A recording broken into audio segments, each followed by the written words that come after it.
Hello, friends, and welcome to Sleep Tight Stories. I'd like to say hello to Ella and Zoe from Stone Ridge, New York. Hello to Isla from Royal Oak, Michigan. Hello to Evelyn and Hannah from Salt Lake City, Utah. Hello to Sybil and Ida. Hello to Ashlyn from Chisago City, Minnesota. Hello to Eric and Dietrich. And hello to Peachtree Play School in Fitchburg, Massachusetts.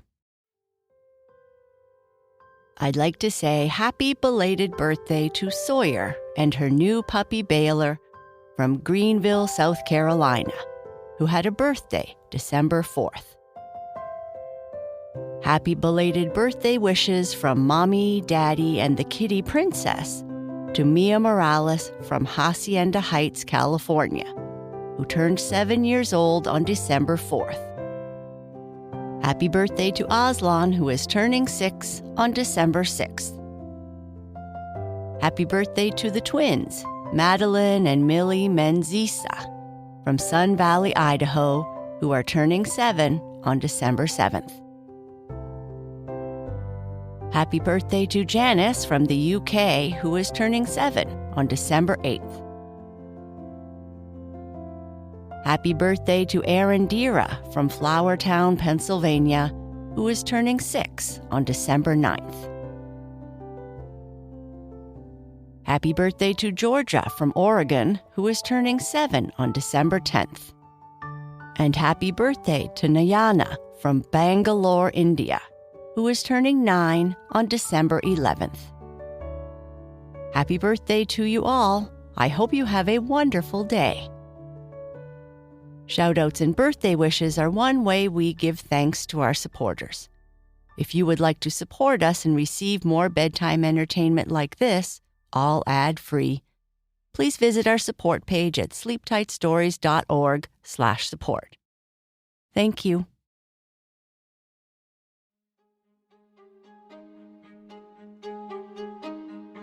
This is the 5th part of our story about Ester and the magical book of dreams.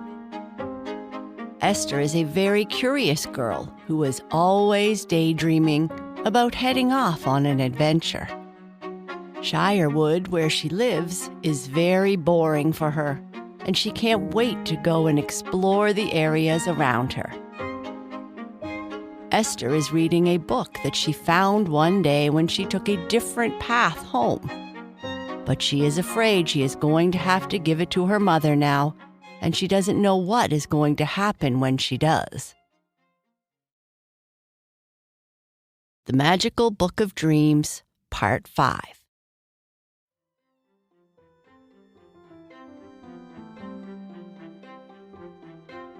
Once upon a time, in a world full of magic and fun, there lived a little girl named Esther.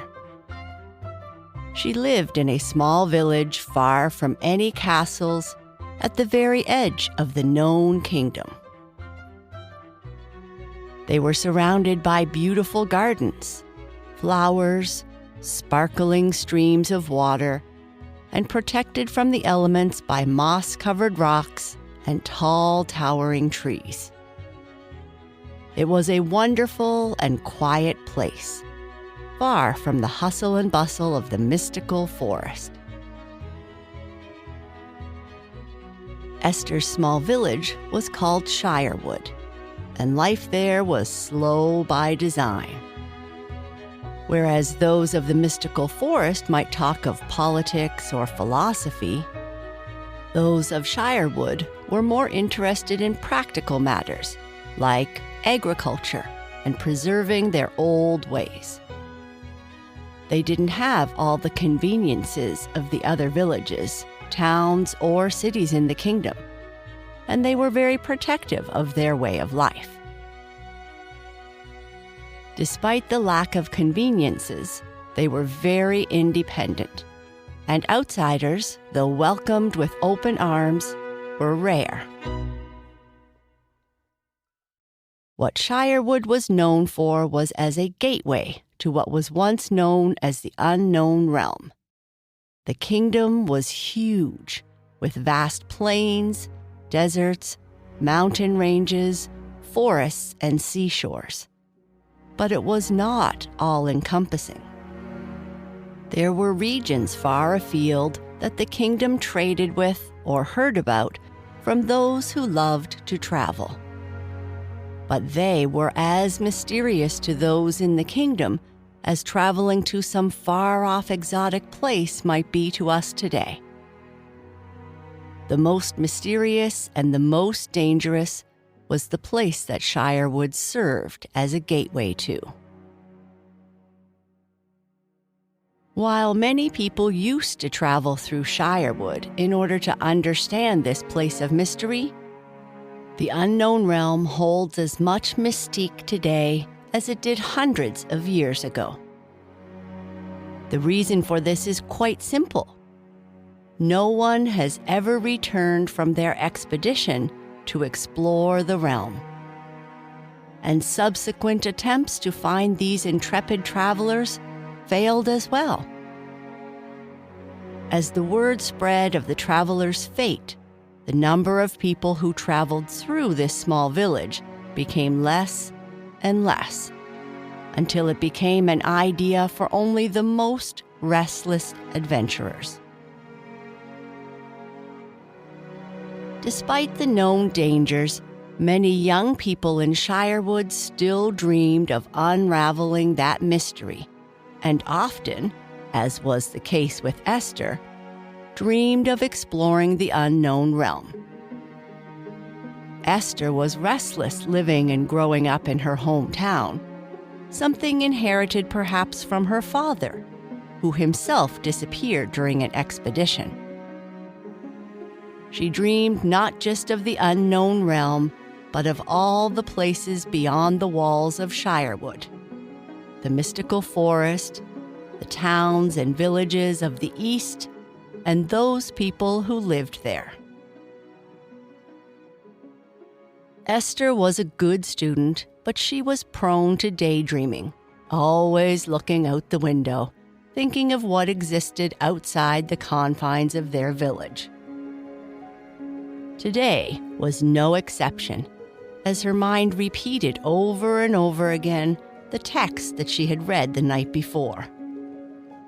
She had but 6 months left in this school year, and then she was free to visit the mystical forest, the unknown realm, or anywhere she wanted to. But until then, she had to endure Headmaster Eileen's boring lectures. She was doing her best, but on days like today, when the headmaster talked about gardening, she wanted to run away. She survived the in-depth talk on the silent life of soil and didn't attempt an escape this time. But she did rejoice when the end of the school day finally came. She had avoided her friends Dobie and Winky all week. She knew they would be waiting for her outside near the gateway to the school, as they always made a habit of hanging out and joking around together whenever they had time. But today, she wanted to get home and quickly help her brother with his homework so that she might have more time to read the difficult text in the book. She escaped the schoolyard via the smaller exit, only the younger students took in order to pass by a small sweets store that was ideally positioned near the school and had been open for generations. It was a rite of passage that once you reached a certain age, you stopped going in that direction to stop for a piece of dragon candy, though Ester would still visit from time to time. After passing the sweets store, she took a fork in the dirt path and started walking along the way that led to her home, careful not to walk on the stone-covered moss, which had led to many bruised knees over the years. They tended to be very slippery. As she walked, she admired the gardens that people grew. Ester loved how they looked, and appreciated the food that they produced. Still, she was less enthusiastic about their in-depth study than the headmaster was. It was getting near dinner time, so the homes along the way were burning wood to fuel their stoves, the smoke rising in the sky. Other places in the kingdom used various forms of magic to cook and heat their homes, but Shirewood stuck to the old ways. She eventually approached the fork in the path that had led to her current nightly secret.